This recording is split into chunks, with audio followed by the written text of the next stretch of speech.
Welcome back to the Good Success. Did I scare you, Tom? I scared Tom. If you're listening on the podcast, welcome back to the Good Success Podcast. Welcome back to the Good Success Podcast. I totally just scared Tom. That was hilarious. If you're listening on the podcast, Tom just almost jumped out of his seat. That was funny. But anyway, welcome back to the Good Success Podcast. I'm your host, Josh Culler, and we got Tom Olson, president of Good Success, sitting right next to me here. And we got a great interview today. So we got Michael Jordan out of Detroit, Michigan. So this is not the Chicago Bulls Michael Jordan, but it's a better Michael Jordan, in my opinion. Oh, thank you. You're too kind. Awesome stuff. You. So, Mike, what is going on, man? It's been forever, but we're glad to see you again. Oh, thank you. Glad to see you guys, too. Hopefully all is well with you guys, and congratulations to you, Josh. I know you recently got married, so it's a wonderful step in your life, so I'm so happy for you. And say congratulations to your wife. I will. I appreciate it, Mike. Yeah, thank you, Mike. All right, well. Yeah. Josh got the better end of the deal there. Did I? I don't know. I think I might be a little bit more stubborn than Gabby. She's your assistant, though, so I don't know. You tell me. So I said she got the better end of the deal. That's good. You got the better end of the deal. Wait, which one, though? You got the better end of the deal. Okay, cool. We're going to stick with that. So Mike is out of Detroit, Michigan. Mike, is it Detroit or Detroit? A lot of people pronounce it a lot of different ways, but I say Detroit, Michigan, Okay, cool. Kind of like Detroit basketball, there you go. So Detroit. We got it from the, from going to the Pistons games, so I kind of adopted that name, the way they say it, Detroit basketball. Cool. So we're going to go with Detroit then. So we're going to stick with that. That's how I say it. So, yeah, that's fine. So Mike is the president of Strategy Investment Group. They have a turnkey operation out there in Detroit. We're going to have Mike talk about that a little bit, but on average, they're selling about 20 homes per month, have about 700 doors under management. I'm sure these numbers change, Mike, so you can talk about that here in just a second. And it's been in business since 2014, but Mike himself started his first business as it was a painting business in 1999. Mike, I barely remember 1999. I was in first grade, but I'm sure it was a good year. But anyway, and then Mike also studied at the University of Michigan, got a business degree, so that's cool. But we're gonna come back around to Mike, have him fully introduce himself, talk a little bit more about strategy investment properties. And before we get into it, if you guys haven't already, make sure you have subscribed to the Good Success Podcast. We're on Apple Podcasts, Spotify, Stitcher, Google Play, all the podcasts platforms. Just go there, search for Good Success. Make sure you subscribe there. And then if you can leave a review, make sure you do. We'd love to hear your guys' thoughts on these episodes. Maybe some people that you would suggest that we interview. We'd be totally open to that. And then the Good Success Mastermind. We're doing this podcast here on, I think it's Thursday, Tom, if I'm not mistaken. And the Miami event was last week, fourth quarter of of 2018. November. Man, I can't talk. It's hot in here, man. But it was a great event. So we were excited about it. A jam-packed room. Thank you, Tom. He's fanning me. I appreciate it. That feels good. Keep doing that. So that was a fantastic event. Went very well. Had a few signups, and we're excited about it. So the next event is in February in Dallas, Texas at Quest Trust Company's office down there in Texas. And February 4 through 8, we're going a full week now, splitting the groups into two, and then having a middle day for a lot of networking going down. A lot more details to come, but if you guys are interested in it, go to goodsuccess.com/mastermind. Fill out the application there, and you can learn more about us. And we love to talk to you. Once you fill out the application, it's going to get submitted to us. You'll get on the phone with either myself or Tom, and we'll vet you because we don't let just anybody in the group. So we're excited about that. So February 4 through 8 is the first quarter of next year's mastermind. So 2019 first quarter, goodsuccess.com/masterminds, where you can learn more about that. And then somebody is going to be walking across the stage, dancing. Yes. I keep forgetting to talk about that. And coconut bras. And these are going to be some big dudes. So, yeah. So somebody's going to win and somebody's going to lose, and we're all going to lose, I think. Yeah, I think we're all going to lose at that point. But yeah, possibly. We are preparing for this already. We have when you said 1999, the only thing that comes to my mind is that song, like Party Like It's 1999. But that was way before your time, so you wouldn't even know that, Josh, right? It's a classic to me now. That was when like we thought the whole world was going to end at the end of 1999. So we're thinking about the right music for that that one dance move that somebody's going to have to do on stage. So, Mike, you know Mo Matthews and Jeremiah Rose, and they have a competition going on to see who can be the biggest loser, and the loser has to dance in front of everybody in a coconut bra and a grass skirt. Oh my God, that's a motivation. Yes. That's going to be great. You better videotape that. Emily's already got the angles all down, so we're good to go. So that's awesome. We're preparing. So that's some awesome stuff. So the mastermind, goodsuccessmastermind.com. I don't know if they're going to go there now, so but hopefully they. I would want to go just for that. Just for that. It's going to be good. I'm telling you, that's going to be hilarious. Awesome stuff. And then the Active Turnkey book, Best Way to Buy Rentals by Tom Olson himself. He wrote this, and we are giving this away for free. You can pick up your copy at atkbook.com for free. All you got to do is cover shipping costs. Tom's going to pay for the book himself. Some great content that's in here. You guys make sure you take advantage of that. I'm pretty sure he signed almost. Yeah, there you go. This is a signed copy by Tom Olson himself, president of Good Success. So I'm going to be sending this to somebody in the mail, so make sure you take advantage of that. atkbook.com is where you can pick that up, and we'll get it shipped out to you. And then the Community Go-Giver event, June 26, 27, 28. We got an awesome speaking lineup. I'm super excited to have some of our previous speakers back. Jim Ingersoll, Jeffrey Taylor. Who else was speaking there? Well, Aaron Chapman's a new one. Oh, yeah. Aaron Sonia Chapman's Booker's a new one. Linda Liberatore is a new one. Somebody from Quest will be there this time. Quest, Jeff Johnson's a new one. Yep. So we got a really good lineup. I'm excited about it. So communitygogiver.com is where you can pick up your tickets. Early bird pricing is going on right now, so make sure you take advantage of that. Save a couple $100. We are selling out at 80 seats. Fire Marshal says we can't take any more. So that's a great deal for you guys right now. You can get one ticket or a pair of two tickets, get a little bit of a discount. So maybe pair up with somebody.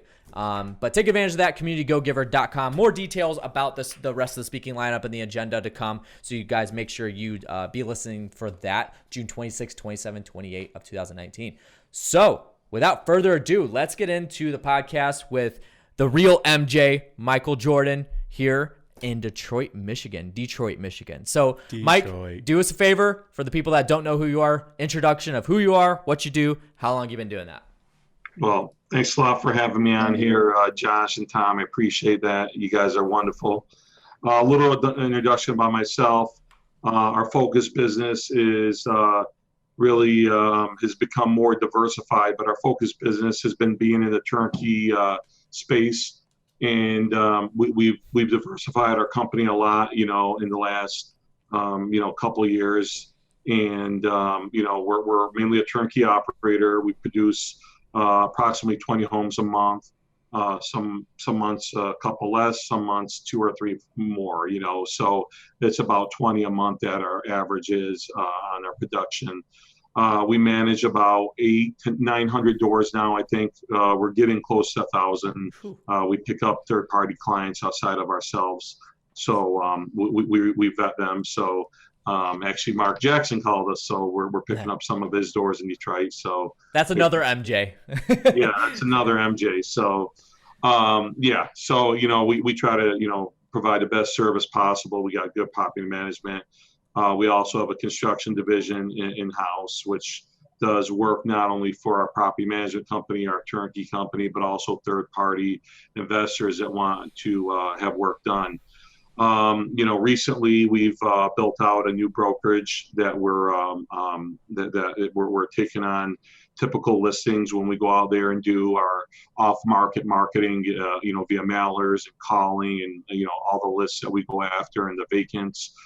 We've been getting a lot of owners that don't want to sell their properties to us at the price we want. So we started a brokerage, Your Path Realty, and we've been doing that. So that's going real good. And we're helping out the community by doing courses on how to get their credit up and, how to become a homeowner, working with banks like Huntington and Chemical to get people ready to become a homeowner. So that's great. This all started, I would say, we've been in 1999, we started as a painting company, and it was the cheapest way for me to get involved in business. It was the lowest barrier of entry. Got a couple people that referred us to other people and got some painting jobs and knew some painters and got going, but got that business going and sold it. And around 2011 is when Strategy Properties started. So that's when it was first formulated into a turnkey company. I owned rentals before then. I was an accidental landlord when the market turned. And I started saying, being an accidental landlord isn't that bad. It's pretty great. You got income coming in every month. If you got the right paperwork, you know how to do the screening on the tenants properly. You know how to set the standards right. Being a landlord is actually great. So when the market turned, I started buying mortgage notes, which a lot of them were vacant. So I got the properties back and either kept them or sold them. And I started building up my rental portfolio. While doing that, we had people coming in from out of town, a lot of overseas investors from London and, from around the globe and, from around the country, saying, hey, do you got some properties for us? And we'd have these rentals that are performing with leases in place, good tenants in place. And we started selling turnkey properties. And that was the stem or the foundation of what we do, because that allowed us to create all these ancillary businesses, which are the property management company. We already had the construction company in place. And then, people that are selling us properties, wholesalers would also come to us and say, hey, we want to borrow money. You want to do this deal? And sometimes I'd say, you know what, I'll borrow on this deal. It's a safe deal and, quick returns and, and we don't have to, put that much effort out. We could use our resources of our crews and our people into what we're doing. And that's how we got diversified. And that's where we've gotten today. And we've tightened up our systems, our processes, our procedures. And I think that, a lot of members, Tom and a lot of members in your group have been so great. And, there's a lot of knowledge there that someone can help themselves by expanding their horizons and their systems, their procedures, their processes. And, I think that's a huge part of business, is hitting the ceiling and then creating a new ceiling for yourself. And you keep moving that up. So I got a question for you, Mike. So if you're a person right now and you're looking at real estate, and let's just say I've got $100,000. Okay. So I have $100,000 and I'm looking at real estate as a possible way to invest. Far too often, we see these people just go and spend all that money on a course, or they go spend all this money on education, which I'm not against education. Trust me, I think it's very, very important. But many times it would be so much better for them to just go buy a house and be completely passive in the deal, or loan the money to somebody and be completely passive in the deal. What are your thoughts on that? I have to agree with you in the sense of, I think that while you're, the best way to learn is by people that have already been down that path before, and it's through experience. You could take a class all you want, but if I go buy a property from you, let's just say you're going to do an active turnkey property for me. There's nothing wrong with me asking a lot of questions along the way and me doing a deal with you, and then understanding how to do it myself. So I think that's also a really good way of learning. There's a lot of people that I hear that go spend a lot of money in education, and I know a lot of people that have, and I would say it's 50-50. There's guys that are still in the same position that they were before they went and got the education. Then there's some of them, maybe it's not 50%, maybe it's less, that I was going to go there. I'm like, I think it's more like 3% or something is the industry average.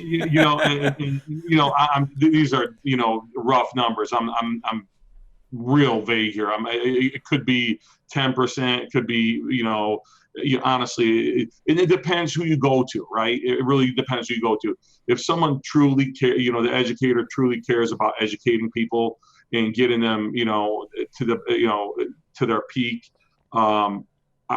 There's a huge advantage there, but I do also believe in going out and doing it yourself, and also buying from someone, or buying from someone, or doing it yourself, and falling a little bit, and like I think you mentioned it all the time, fall forward and learn from your mistakes and keep going.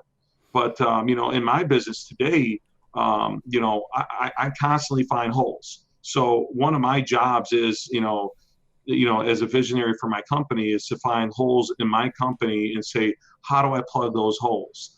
And sometimes it's hard to find, ways to plug those holes, because you have to be, in a group, that can advise you and help you. And I think that is priceless when you have that. But the one-time seminars where people go and they're promised to make, $50 million in a year, I don't think it's ever happened. But I guess I'm just thinking that for a lot of people, real estate, I think, should be a passive thing. It doesn't have to be an active thing, and that's what companies like you provide. Like a company like your, turnkey property management or turnkey properties provide a way for somebody to just be passive with that money. And if you think about it, they never lose the money. So if you go out and spend the money on education, it's gone forever. But if you go and put $100,000 into a house in Detroit, then you didn't lose the money. You have the asset now, and now the asset is producing income. If you want to go sell that asset, you can get that money back at some point, or you can refinance. Or if you're just going to, like the typical property for you, your typical buyer probably puts 20% down. Yep. So with that $100,000, they could possibly buy 5 properties if they actually leveraged that $100,000. So to me, I just sometimes I question somebody that is not going to, they're not looking at this as a career. They're looking at this to maybe start investing. I think it's so much better just to be passive with it and just to stay passive with it than to try to learn a whole new business, because that's what me and you do. Everybody can't do what me and you do, and most people don't want to do what me and you do. So, and I don't blame them sometimes, but at the same time, like I just think that a lot of people miss the boat when they get into real estate, and they don't think about what else they could do with it. So I'd say for most people out there, now this isn't for everybody, but for most people out there, I would say buy the houses, just buy the assets. Stay in the blue collar, stay in the Midwest, Southeast, where the prices don't go up and down crazy, and just take your returns as they come. Tom, to capitalize on what you're saying there, which I agree with 100%, is that back in 2000, I think it was 2003, I was building some homes. While I had a painting company, I started my construction company and was building some homes. I was trying to, whatever money I made, I was trying to either buy a lot and build on it, or I was also building homes for people. And one time there was a dentist, and he wanted to build a home. And he said, Mike, he said, what do you think? He said, I'm building this home. It's going to be about $500,000. And I know you're going to make around 15% on it. So you're going to make $75,000 on it. Do you think I should just do it myself? And I told him, I said, you know what? Let me ask you something, doctor. I said, are you going to make more money working on someone's teeth or spending time saving that $75,000? He said, you're right. He said, I'm going to have you build a home. So that just goes to your example that spend your time where your specialty is. Don't try to go out there and be an investor, because a lot of times I have or be a buyer and a renovator and a tenant placement person, because I have a lot of times people come to us and they have a problem because they tried to do it on their own. Where if they would have bought it already completed, and if they think they were going to save $2,000 or $3,000 or $4,000, they lost that money in the overage and construction costs, and the extra time that it took to renovate, and the mistakes they made. So I completely agree with you on the fact that stay in your lane, perfect your lane, and you'll do just fine. And I'll tell you, rental homes. People sometimes they say, well, what if the market drops? I say, that doesn't matter. If the market drops, rental prices sometimes go up. As long as you keep on, you hold on to your investment, you maximize the performance every single month. If the market drops, we'll just try to buy you homes at a cheaper price. You didn't hurt yourself. You're going to be always in a good position. So let's stay along the same lines here then. So we're on the investor side, not the turnkey provider side. What are some things so somebody that says, yeah, I don't want to be the one that flips a home and places the tenant and manages it and all that. somebody that wants to passively invest in a turnkey, what are some things that they need to consider when it comes to, I guess, the investment side of it? First thing is location, location, location. I mean, I think Tom was out in Detroit around 6 months ago, and just like any other city around the country, you have your good areas and you have your bad areas. And he knows driving around the cities, there's probably areas where he'd say, I would tell you that whole area is going to be one day a new development. Someone's going to come tear down the homes and rebuild it. And then there's areas that are strong and stable where people want to live. Tenants want to live there, or owners want to live there. It's in close proximity to jobs and industry and whatnot. So I always say location is the first factor to take a look at before numbers, because the numbers might look great, but then I call those paper returns because you're really never going to get them. They look great, but no one's ever going to rent the home for that price.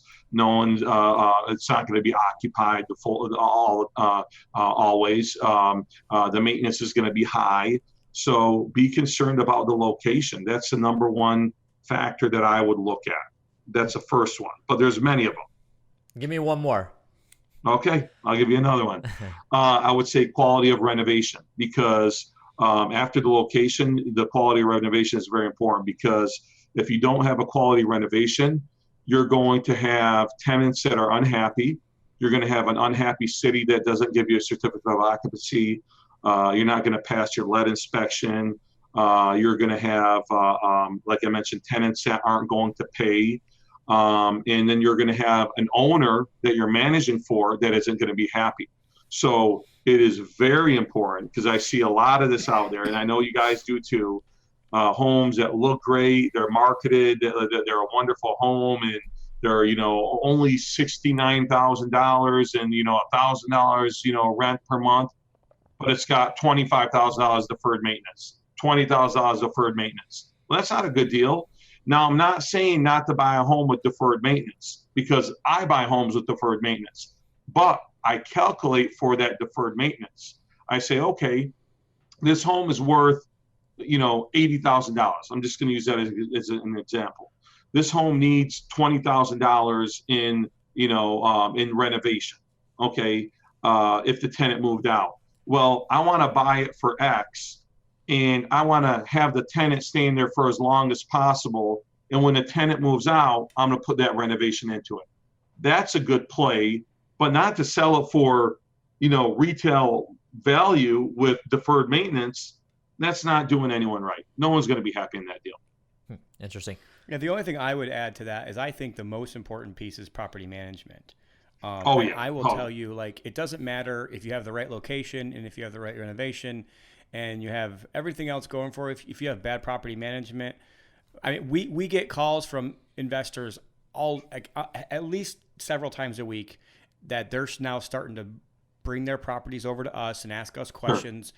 And it's just, it's insane. If you don't have good property management, then you will never even come close to hitting your numbers. But I think if you have good property management, there's a possibility you actually can exceed those numbers, because they're going to continue to raise the rents. They're going to continue to make sure that the tenants are happy. They're going to continue to make sure that things are going. And that doesn't mean that you're not going to have maintenance. You always have to be thinking 5 to 10% of rent is what you're going to end up paying for maintenance. You just have to write it down and just make sure that that's, and if it doesn't happen in the year 1, year 2, year 3, year 4, eventually it's going to catch up, and you're going to have some kind of deferred maintenance.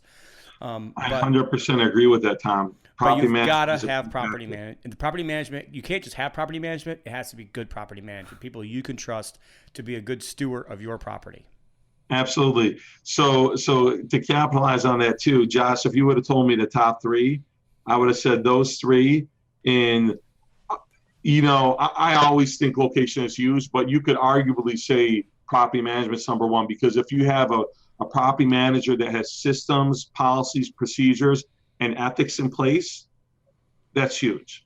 That alone is huge. And then communication. I mean, a lot of calls that we get from people to manage our properties for them is because they have lack of communication. Mm-hmm. So what we've done is every property manager actually has an assistant that gets CC'd on all messages, emails that come in and out. So we know that someone's going to get a response within that business there.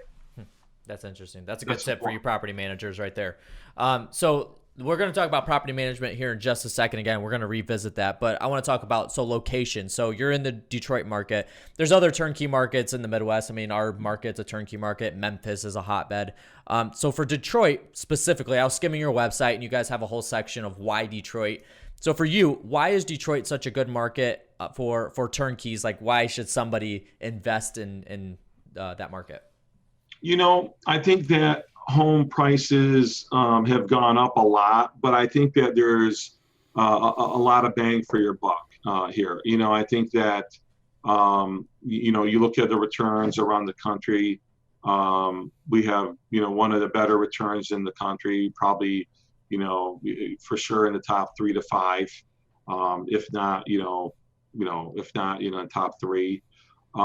We have homes that are, you look at them, if you move them to another place, it might be worth, 4 or 5 times the value.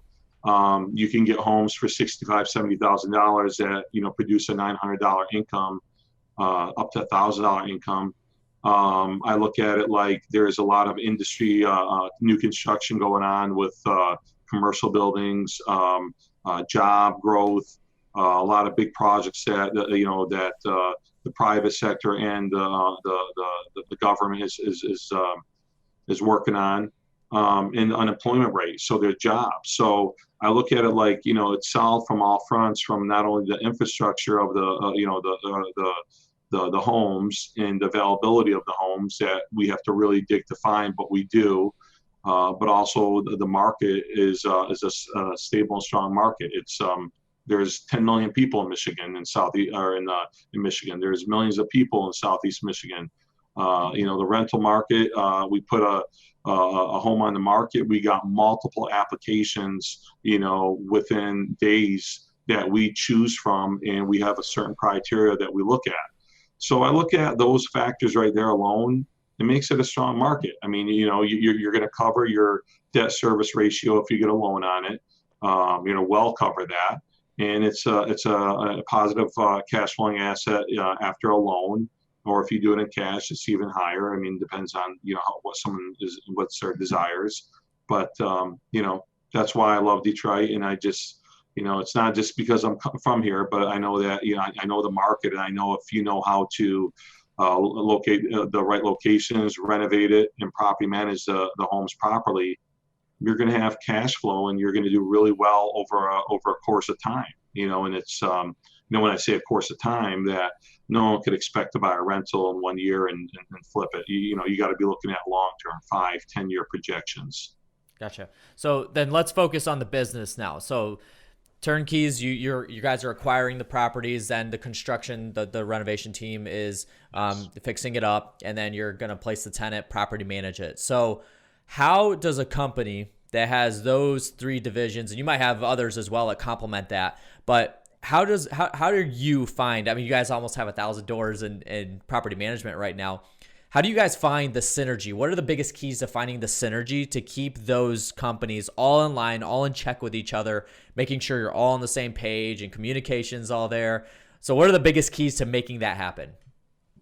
Oh, gosh. I would say regularly scheduled meetings with departments, having goals that we weekly reporting that we do to measure where we're at every single week, having quarterly goals, having a company wide meeting once a week so departments could interact with each other.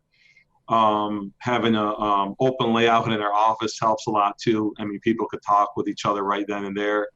Having a system that is used by everyone. We use Podio, and helps everyone to see visibility on what's going on and the status of homes, where they're at with construction, pictures, leases. Who's the project manager on the job if they need to talk to them about something. So I would say it's systems, processes, procedure, and communication, and a structure to the overall company. Interesting. So then growth for your company, obviously you guys are growing. How are you guys, what has been the biggest thing that you have implemented in the business? Now, you talked about processes and procedures a lot and even mentioned that here in the previous question, but what's one of the biggest things that you have done for the business that's helped keep that growth in check and not get out of control and you guys are spilling over and that kind of thing? So what's one of the biggest things that's contributed to keeping and maintaining that growth? I would say realistic goals, not, you know, to have huge, big, outrageous ambitions is wonderful.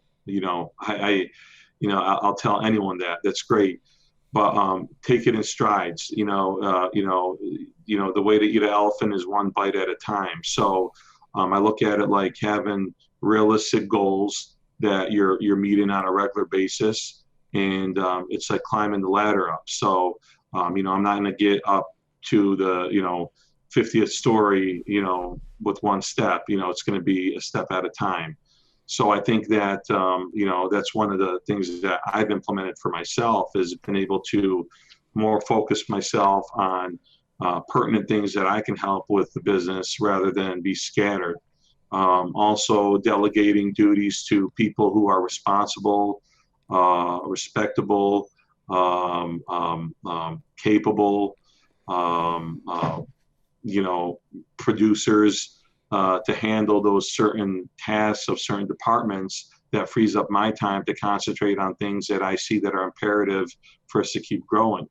To also look down the line, in the future. So. Interesting.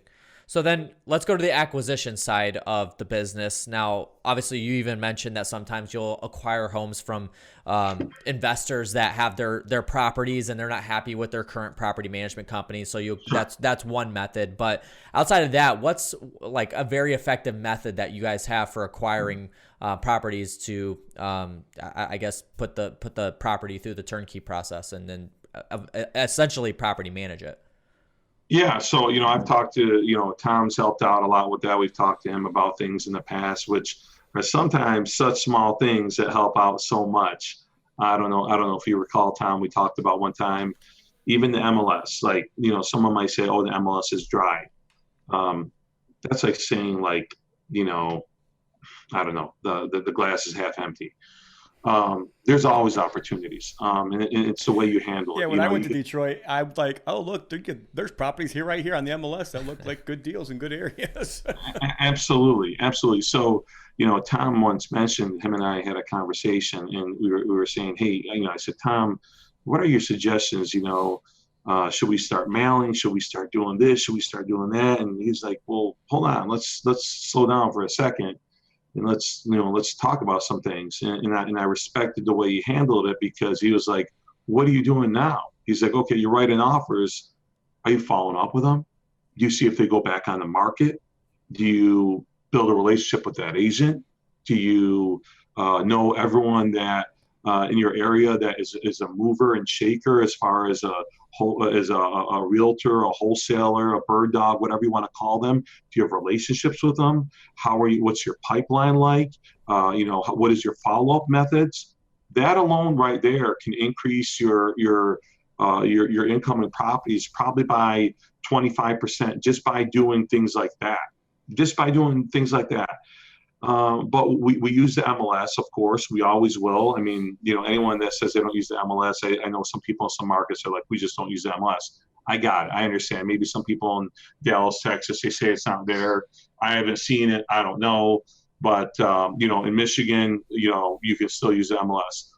We work with a lot of off-market wholesalers, bird dogs, realtors that sometimes will know someone that wants to sell, doesn't even go on MLS. They call us. We look at it. 24 hours later, we got a signed PA. We do mailings. I actually, right now, I'm questioning if I want to really spend a lot of time on that, because if we're getting enough inventory, why spend money in that area when you don't need to, where you could have others go out there, let them make their money as a wholesaler, and they're indirectly working for you. And if they know you produce and you buy, they're going to bring you the deals. We also have a We Buy Homes webpage. It's called sellushomes.com. We go to auctions. So we do a lot of pre and post foreclosure deals where someone's in foreclosure. we'll try to help them out. And we truly do go in with the first objective of helping them out, because the auction in Michigan is really, to me, people are scared. Okay, their home is getting foreclosed on. They psychologically have probably been through a lot, in the sense of they have a lot of debt collectors calling them. They probably stopped paying their credit cards. They probably got car notes due. So if I call them, if I stop by, knock on their door, if I put a notice on their door, I'm just one of the other guys who, in their mind, is someone who wants money from them. Mm-hmm. So what we do is we try to get through to them and say, hey, we can help you out. We actually have some options for you. Now, before doing that, we want to know if we want the home. We want to see, is the home in the right area? Does the home have equity? Do we want to own this home? Do we want to buy it and do a lease option back to the homeowner? So we do auctions. We do pre and post foreclosure auctions. We do tax auctions also. And I would say that's the basis of really how we get a lot of our deals. We do have attorneys that call sometimes. They have deals. We got guys that are out there that will come across some package that a city is selling, or we'll deal sometimes with the city treasurer who's selling some homes that we work out a deal with. So that's pretty much the majority of ways that we get our deals.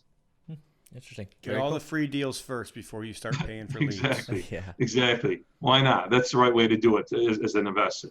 Well, and not only that, for me, I guess I always look at it as it lets me invest in people, and I would much rather invest in people than invest in just advertising. Right. Well, and that's why what we do is we try to do a lunch every 2 months, bring in guys that we do work with and say, hey, we appreciate you. Thank you for bringing in, these deals. Is there anything that we could improve on? They'll say, closing process or this or that, or your title company. And we'll write it down and we'll talk to them and they'll feel relevant, and they are relevant. But, we will tell them, they also know that what the most important thing, we could ask them how they feel and all that good stuff. But the most important thing is that we close and we do what we say we're going to do. And that's how we build relationships. Awesome stuff. So you do a wholesaler's luncheon every 2 months? That's a good idea. That's a really good idea. Awesome. Yeah, that's awesome. Jim Ingersoll likes to say breaking bread with them, but he does it with his contractors. You do it with your wholesalers too. So good tip. Yeah. Well, we also, I would say every about 2 to 3 weeks, we have like today they had a company lunch. I couldn't join. I was in my office for in a meeting for a long time, but we try to do a company-wide lunch every 2 to 3 weeks. And sometimes what we do is we bring our maintenance guys in here, or I'll tell the guys, hey, whoever you're closest with, just call them. Our contractors, our realtors, wholesalers, and it'll kind of be like a how do I put it? Like an informal, quick, come in here, guys, let's talk, break some bread. You got to eat lunch anyways. Come on in, stop by. So we do that a lot, and I feel that really helps. And we like to. I feel it brings good synergy in the office. People love it. They're sitting around laughing, enjoying themselves for a couple hours, getting to know each other, and it just strengthens relationships. And that's one of the key, a key factor in our business is relationships. Yeah. So can I go back here? So you said you have over 900 properties that you manage? Yeah, right around there. We actually have an apartment complex that I don't think I'm figuring in there that has 90 doors. But that's not for a third party. That's, we have some of our own properties that we have in house. So, if I would have to ask, but yeah, it's right around 900. I guess what I'm looking for is what's the structure then? So if you have 900 doors, like how many people does it take to manage that? Just the property management piece. Sure. Well, I would say it takes about 5 maintenance guys full time that are doing work for us. So one maintenance guy for every 150 doors? Yeah, I would say that's right. And if they're not that busy doing maintenance, they're painting a house that's getting ready for a tenant turnover or something. So they're always busy. Mm-hmm. Oh, I get There's it. no such thing as, hey, we got the day off today. There's always some So we have 5 maintenance guys that are full time. We got guys that we can call on the side that do maintenance. If we're ever in a bind, we got our maintenance crew. We got crews that we can call. We got specialty trades that are needed sometimes. But those are all subcontractors. I'm talking about in-house. In-house. Okay. Just your in-house team. Yeah. If we just stick to in-house, I would say you need 6 property managers for us. So about 150 properties a person, okay, plus an assistant. And that's how I've been doing it. So my assistant has been a virtual assistant for each person. So each property manager, so you have one property manager for 150 properties, and they get basically almost their own maintenance person and their own assistant, and the assistants are VAs. Yes. Okay. And then we also, on top of that, we have 2 field. We have 2 field. We call them runners, picture takers, rekey guys that are also on that team. And we also have an estimator that runs the tenant turn projects. So he goes out there, writes up the estimate, gives it to the property manager. Property manager sends it to the owner. Owner approves it. We get started on it. Okay. Very cool. Okay.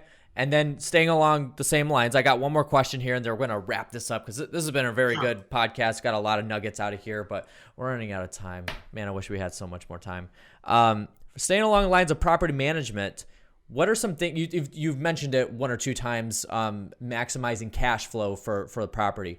What are some things maybe the property management company can do to maximize the cash flow for a property? Because that's the sweet spot right there, is the cash flow that you're getting in monthly from the property. So what are maybe a couple of key things, some nuggets there that you can maximize getting that cash flow out? Number one, being prepared and understanding, if a tenant is going to move out when the lease expires, and shrinking that window between tenants so the cash flow is not interrupted that much. I would say that's the first thing. And I would say number 2 is communicating with the investor on what really needs to be done to that home in order for it to be not a Band-Aid fix, to be something that's a long-term fix, and for it to pay off in the long term. I'll use an example. So you might have a home that has carpet in the bedroom. Maybe a guy brings over a property to us that we're not managing. The whole house has, vinyl plank flooring or hardwood flooring. Okay. And they got carpet in the bedroom, in one bedroom. It's us as the professionals to guide them and tell them, hey, take up that carpet, refinish that floor. It's going to last longer. You're not going to have to change that carpet every time a tenant moves out. So those 2 key factors to me is, number 1, reducing being prepared when tenants move out to put another tenant in the home. Number 2, advising your clients on the best practices to have their home as maintenance friendly as possible for them for the long term. Interesting. So have you guys done anything with ancillary sales? So like, putting a TV in the house and having the tenant rent that and that kind of thing. So can you kind of expound on that a little bit? Yeah. So we what we do is we have in Michigan, we don't provide washers, dryers, fridge, and stove. So we often advise clients that, and our property managers do this anyway. So we say, hey, if you want to wash a dryer, fridge, and stove, we can charge you $75 more a month. And, if we're buying it for $700 or $800, they're recouping their capital pretty quick. That tenant's going to be, happy that they have everything in the house that they need in the house, and they're most likely going to be there for a long time. You could also ask that tenant to sign a 2 or 3 year lease instead of, a 13-month lease, which is our lowest amount of months that we offer a lease on. We also have offered couches in the past for someone, let's say couches and a love seat, which is $400 or $500 for someone that's been in the property for 2 years or 3 years. and they might have been a great tenant, and they're like, we're not sure, we might want to move out, we're looking at other homes. So if they're on that fence, to me, that's when you go in there and you say, hey, listen, you've been a great, tenant of ours, and we could offer you either, well, they already have a fridge and stove in there. If you don't have a washer and dryer, we could offer you a washer and dryer, or we could offer you,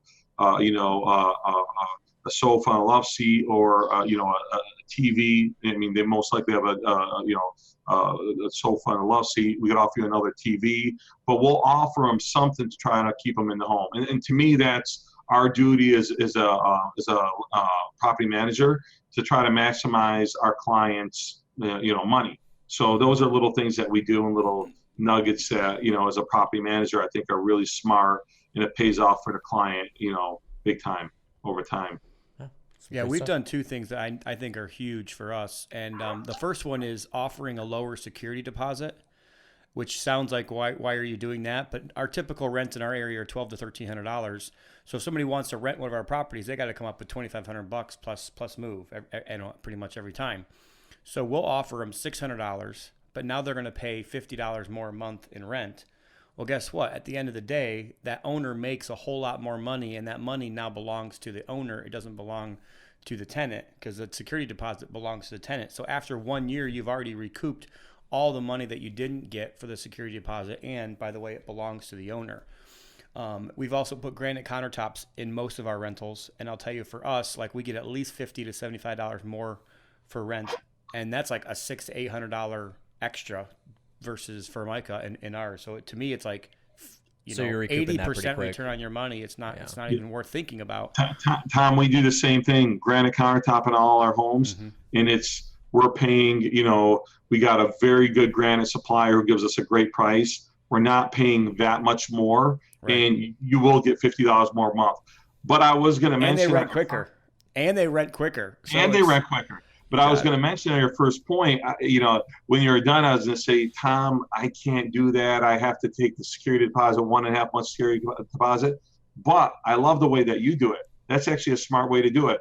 Hey, if you want to come with less money to the table, maybe we won't do a month and a half security deposit. Maybe we'll do 1 month security deposit, and we'll have you pay $50 more a month in rent. Right. And people would do that. Absolutely. So, and at the end of the day, the investor makes more money that way, because it's their money. It's not the tenant's money. And then the third thing that we've done, and no other property manager in this area that I know even does this, and that's, we accept pets. So with every single time somebody comes in with a pet, they pay a $250 non-refundable pet deposit. So it's a non-refundable, and then they pay another $50 a month for the pet fee. So it's to me, those are very significant little tweaks that anybody can implement very quickly in their rental portfolio.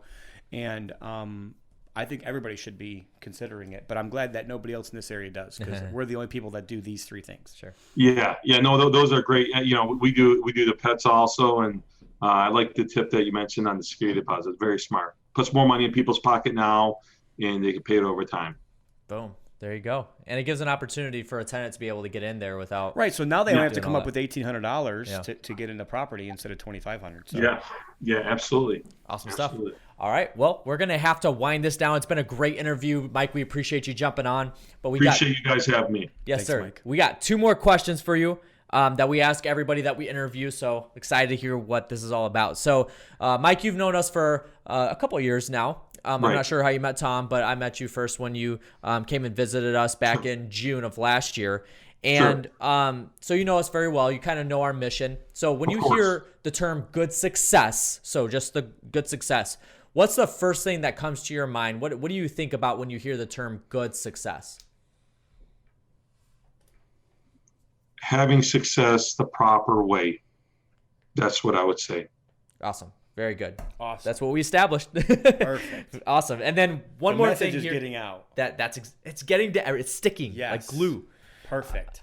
So one last thing here, you got to leave the audience with one thing. So whether that's a piece of advice, a quote, a book that you like, something you've done in your business, no matter what it is, one thing you got to leave the audience with, what would that be? I would say, always strive for your goals and everything you want in life. Be realistic with what you want to achieve and surround yourself with the right people, and be honest with yourself before you're honest with anyone, because you can't be honest with other people if you're not honest with yourself. So be honest with yourself on where you want to go, what you want to achieve, what you want to leave behind in this world. And if you really do that and you strive towards it every day and you think about it every day and you work towards it every day, you will get there. Awesome. I love that. Be honest with yourself, and then you can be honest with other people. Great stuff. Well, Mike, we appreciate you being on. We look forward to having you back. Yes. Don't let it be this long that Tom and I have seen you. Absolutely not. You guys are great. Love you guys, and hopefully we'll be talking to you guys soon. Awesome. Absolutely. So that is going to do it for today's episode. Actually, Mike, before we let you go, if somebody wanted to get in contact with you, maybe a website, email address, whatever it is, what's the best way? I know you. I've known you for a while. You're a very, very much a people person. So I don't know if you should give out your personal cell number. If you want to, it's okay. No, hey, but anyone that could call me, I love talking. I mean, so anytime anyone wants to talk to me, please get a hold of me. But our website, strategyproperties.com. My personal email address is mike@strategyig. So that's Mike at STRATEGYIG as an investment group.com. And my cell phone number is 734-216-3854. 734-216-3854. So, I welcome any questions, any calls. You guys are wonderful. You guys are out there to help people. I'm out there to help people.